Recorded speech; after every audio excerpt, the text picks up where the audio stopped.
Good morning, yarn tubers. Welcome back to Dana's Wonderlust Crochet, where I am drinking a little coffee. I'm actually, I perked my coffee on the stove because obviously I'm in the yarn bus, and then I put a scoop of amped coffee in my cup. I thought I had more tubs of amped coffee here. Guess what? This thing's almost empty, and I can't find. I could have sworn I had another one, but I'll be making an emergency order for that because I'd like to start adding that. Oh, I didn't even check it. I didn't even check it before I threw that stuff in my cup. Oh boy, that's small. Is that 1 gram or 2 grams? Maybe I won't be doing that. Okay, so. Decisions being made right here. Well, it's so duck and small. Who just said that? What, the duck? Oh, that was Mikey. Mikey and his Tunisian crochet along. I'm pretty sure that says 2 grams of carbohydrates. Okay, we're done with that. But I'm having some this morning. What the heck? And I actually measured out, you know, what about half or so of a capful of my skinny syrup this morning. Skinny syrup's a cinnamon dolce, and it turns out it's just short of a teaspoon. And that is just right. This is super strong because it's got the amped coffee in it. But anyway, I want to talk to you guys about what was on the yarn bus. First of all, a pile of boxes, because I've got things that I'm ordering for the Pacific Northwest Yarny Social. There's going to be a lot of prizes given away, free prizes. I'm also doing some gift baskets for our special guests. And the baskets came. They're really cute. You know, I'm continuously ordering things that are going to be given away on Saturday afternoon before Sandy from Left is Right Crochet and Mr. Right, aka Disco Joe, take over the ballroom, right? I love Daryl and Sandra, who I live with. Sandra, she's so funny. I constantly have to correct her when I'm crocheting to stop calling it thread, right? Well, then what happens? She grabs a thing of thread, crochet thread. I'm thinking at a yard sale or something. I have no idea where this came from. I walked into this bag with a knitting needle sticking out of it, and 2 crochet hooks and another knitting needle. I don't knit. This is a boy style. Is it made by Boy? But it's an H. It's a 5.0. Yeah, it's Boy, which would be a great gift for somebody, right? Believe me, I have a whole pencil bag, zip-up pencil bag full of metal hooks that I'd really like to give away, right? And then there was this Tunisian. So if this is an H, oh, I have a gauge thing now, because it says Boy USA, and I'm thinking, I know that this is backwards, but I'm thinking that it's an I hook. So does that mean it's 5.0, or I mean 5.5, excuse me? So, oh, there's a better. Yeah, so it's an eye hook. That looks way better than me just trying to figure it out with my dollar store glasses. So this, you know, I'm going to keep this. Tunisian, baby. Yeah.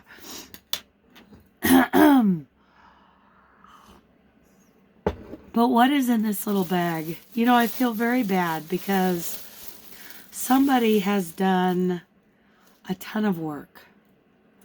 A ton of work. And knowing Sandra, she got this at a yard sale.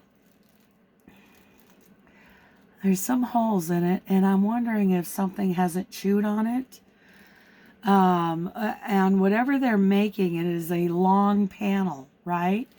And like they've used this safety pin ingeniously to roll this up and hold it and then do their work. Okay, I literally, knitting is a foreign language to me. I listen to Karen at KB Fibers, you know, we'll be in Zoom and she's like talking out a part of a pattern, you know, she's doing that sock madness thing, which is fascinating to watch, you guys. That is fascinating to watch. But, you know, it's a foreign language to me. And, I mean, how long has this been on this needle? And there's another needle here just like it.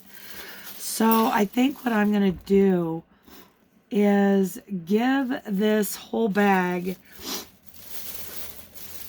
to my friend Martha.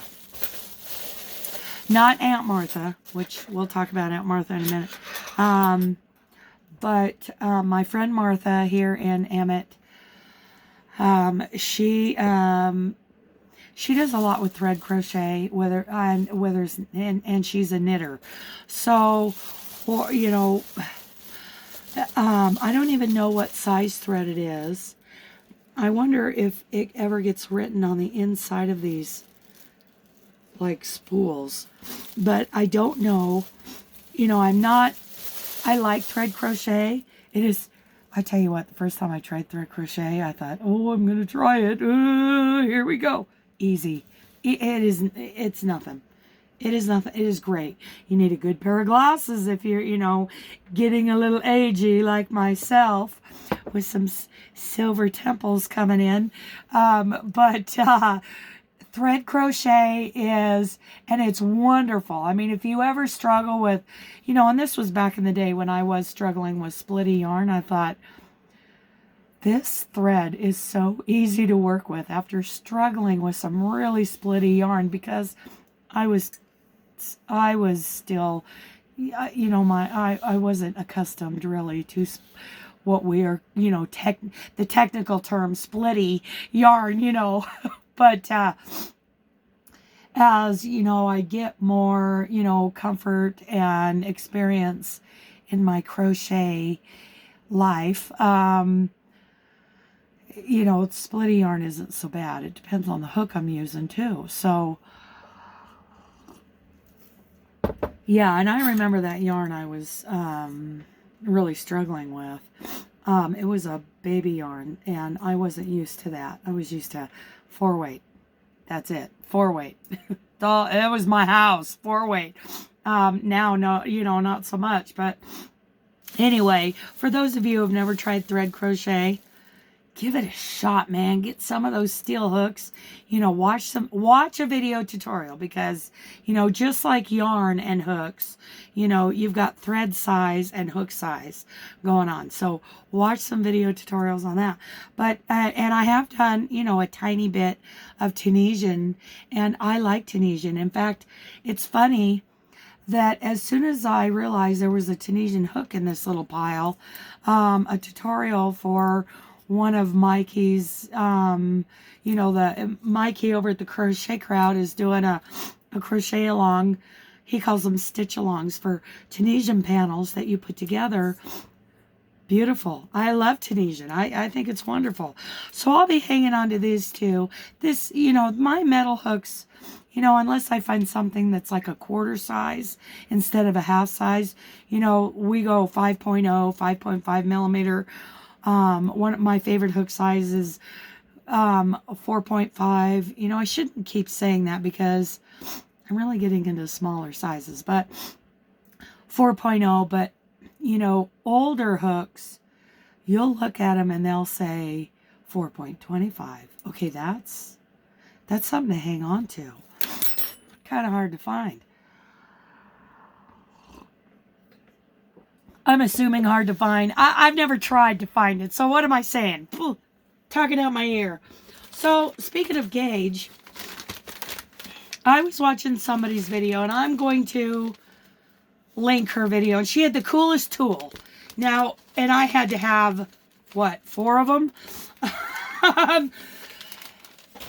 And it was one of those squares that is, you know, a perfect 4-inch, you know, square for gauge. And well, I didn't get the exact same one. I just went onto Amazon. I'm like, those are cool, and they'll make cool gifts.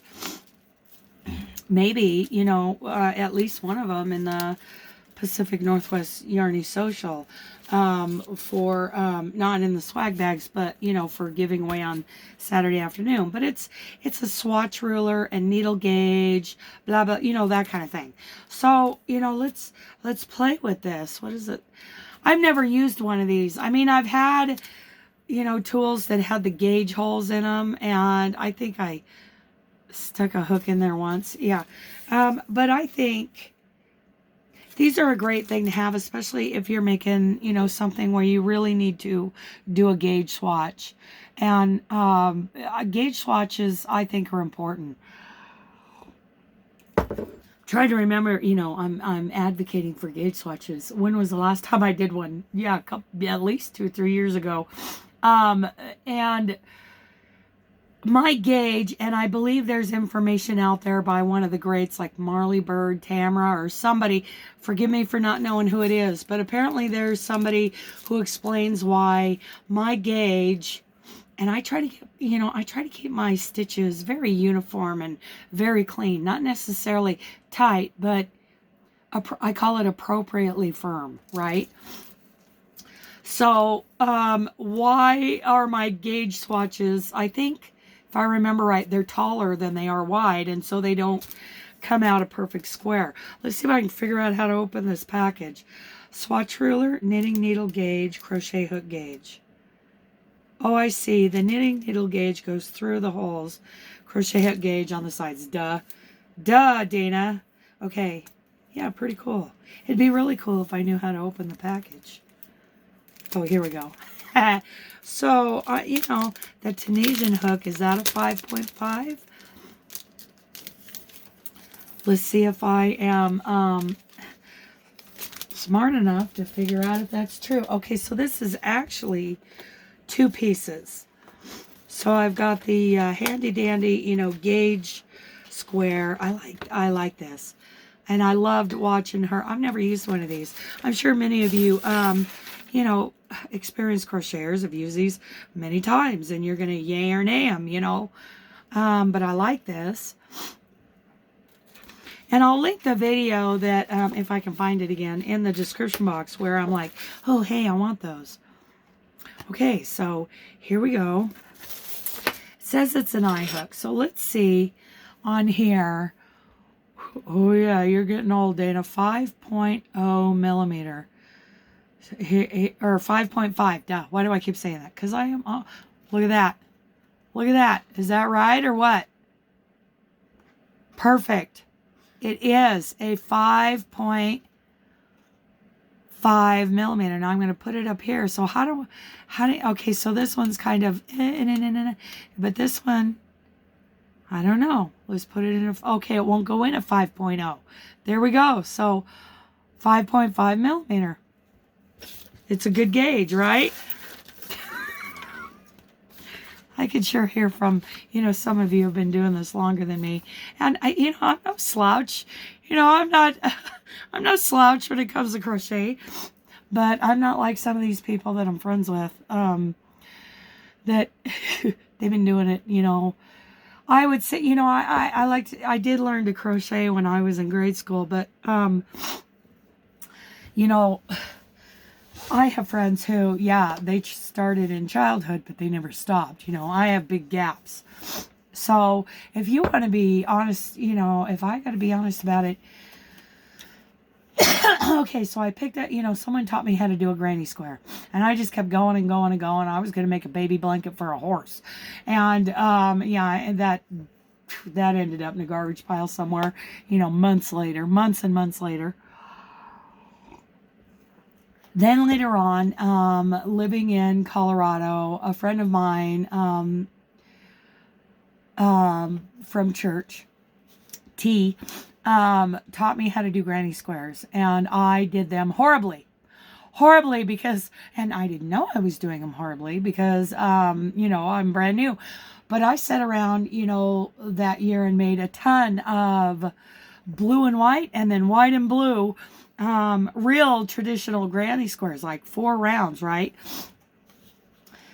And then, you know, I started getting problems in my thumb joints, right in the webbing right here. I have knots, and my chiropractor would actually work that out. Oh, and he taught me how to do it. I need to do that more often.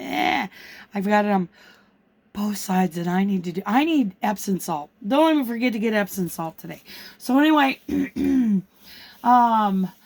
Epsom salt for this, and I'm gonna put it in the basin of my shower, so that, because my shower's kind of crooked, you know, the whole bus is kind of tilting because I haven't leveled it. So when I shower, the basin kind of fills up over here, and the drain's over here, so I got to squeegee it out. But anyway, Epsom salt in that water during a shower to get that magnesium and everything through my feet. That's a whole nother video. But I need to soak my hands in Epsom salt.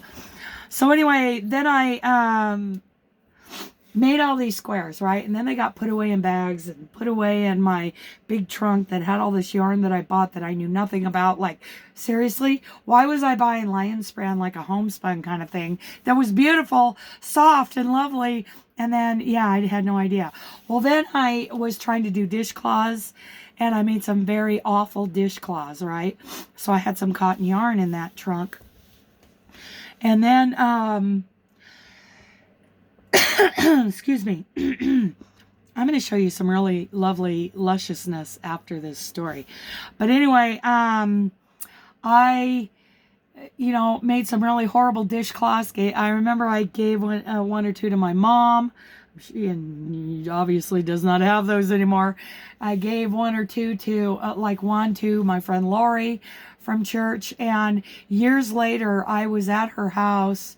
She was letting me actually, you know, sleep on the couch because I was in a bad way after Wayne died. And I opened up, you know, the drawer to where, you know, the dishcloths and towels were. And I held this thing up.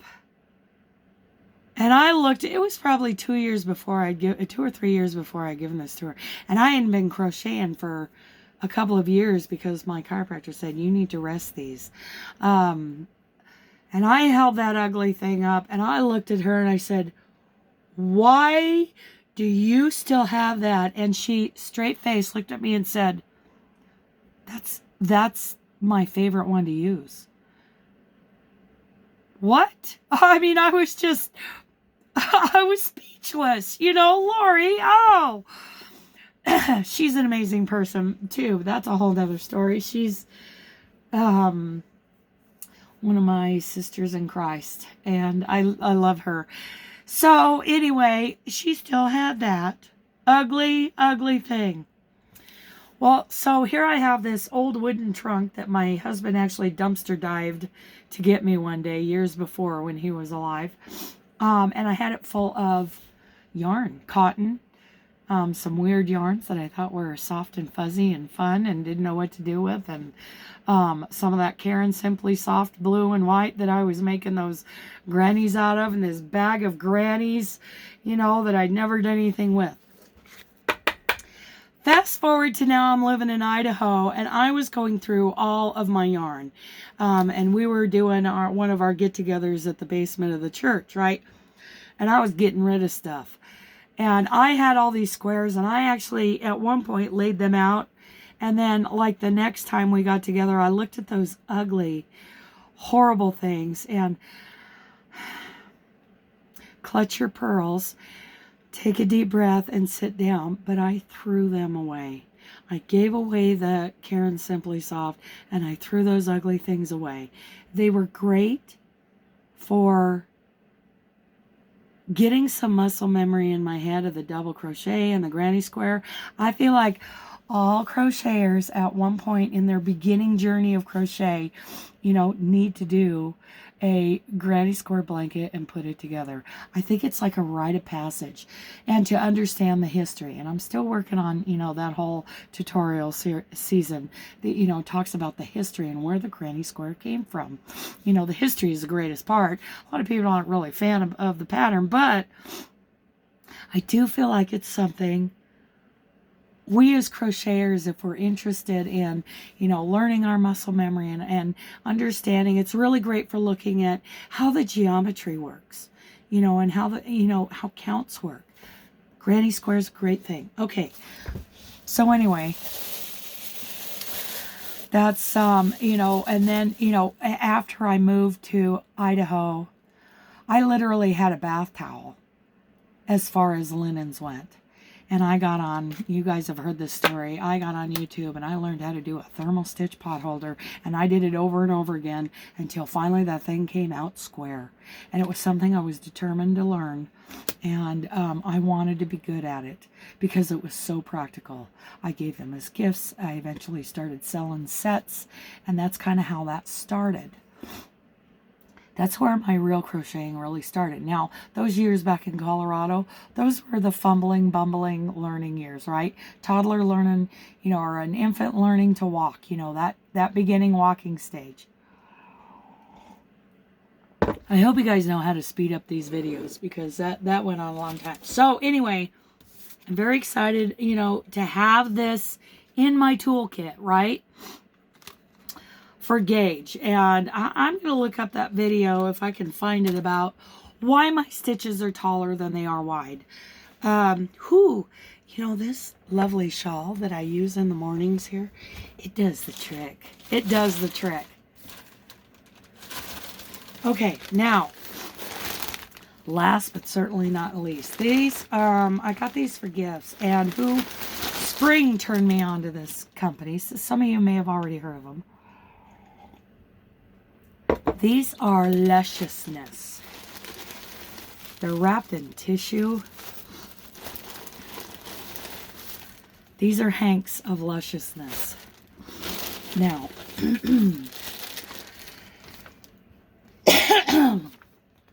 I got 6 skeins, 2 of each color.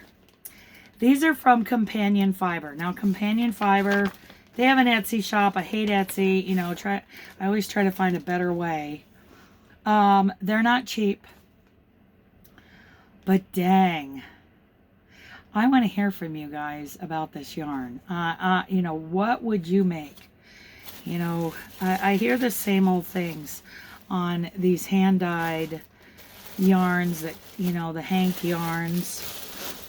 I mean, look at this beautifulness, right? Gorgeous. I mean, I love the look at the spin. I mean, this is all done by hand. And this is color. I love the color. Nectarine. Oh, does anybody love nectarines? They're not on my food plan right now, but they are. I love nectarines. I like them just a tiny bit firm, not squishy like a peach, just a little bit firm, not too much drip, right? Look at that lusciousness. Okay, so Companion Fiber, handcrafted in West Virginia. So it's 100% merino wool. So the people I give this to, I'm always advocating for making sure that, when you're giving stuff away, that you're not giving like an animal fiber to somebody who is allergic to that animal fiber. So you have to be very careful, but this is amazing. Amazing. Yeah, Spring, the fiber enthusiast, turned me on to this. 100% merino wool. It's a DK. It's 320 yards. That's a pretty big, hank of yarn. And I could spin this up. Gauge 5.7 to 6.5 stitches per inch, US 3 to 4 needle. Okay, so, we translate that into a crochet hook. But tell me, everybody talks about the same old things. I want something different. I want to hear what you'd make, you know, into this. You know, everybody does shawls and wraps, and I'm not into them. The only shawl I'm really into is this one. I mean, I will make shawls for ladies, like wraps. Not shawls, but wraps for ladies at church out of my, you know, shawl and a ball. But this nectarine, how amazing. I mean, if it wasn't, you know, so cost prohibitive, these are $24 a hank. And I got 6 of them. So, yeah. But, you know, they're for some very special guests. And, it feels wonderful. You know, what would you make out of this? Do we have some great, you know, what I'd like to do is like the Selena Baca, you know, artisan Afghan, but that would be all those different colors, you know, that would be so expensive, and that would have to be like a special thing, right? So here's the other colors. Here are the other colors. So what, oh, my goodness, these are amazing. So there's that one. Oh, that feels different. That feels different. So here is the garden bouquet. Beautiful, right? Gorgeous. Also in a DK. No, this is worsted. So this is a little bigger. This is worsted. So there's those two. And so I've got a worsted and a DK here. They're gorgeous, right? Gorgeous. So this is worsted.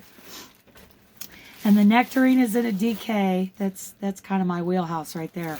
And then here we have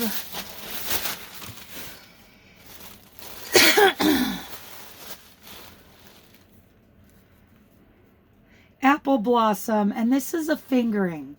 So, I mean, gorgeous. And, you know, it's 100% merino wool. Gorgeous. I mean, I love the spin on. I would so love to work. This is so soft. I mean, and I'm into big projects, right? I'm into very big projects. That's my jam. I know I get criticized a lot for not doing more smaller projects. I love, you know, the heirloom kind of quality of a bigger project. Not all my projects are, you know, should be considered an heirloom, but some are. I'm going to say it. Some of my projects, yeah, I would consider like an heirloom, and that's just where my heart is, right? You know, other people want to do shawls and wraps and cowls and that kind of thing, and that's their wheelhouse. I like stitch definition and a beautiful, you know, Afghan big blanket. I'm going to make a really big one for my mom next year. But aren't these amazing? Companion fiber. I mean, gorgeous, right? I love this. This is my favorite one, honestly. Nectarine. Okay, you guys, this is one of my longest. I don't like long videos, so sorry about this. Beautiful, beautiful yarn. Oh my goodness. Okay, I'm gonna let you guys go because we got some shopping to do today. Okay, I love you guys. Bye.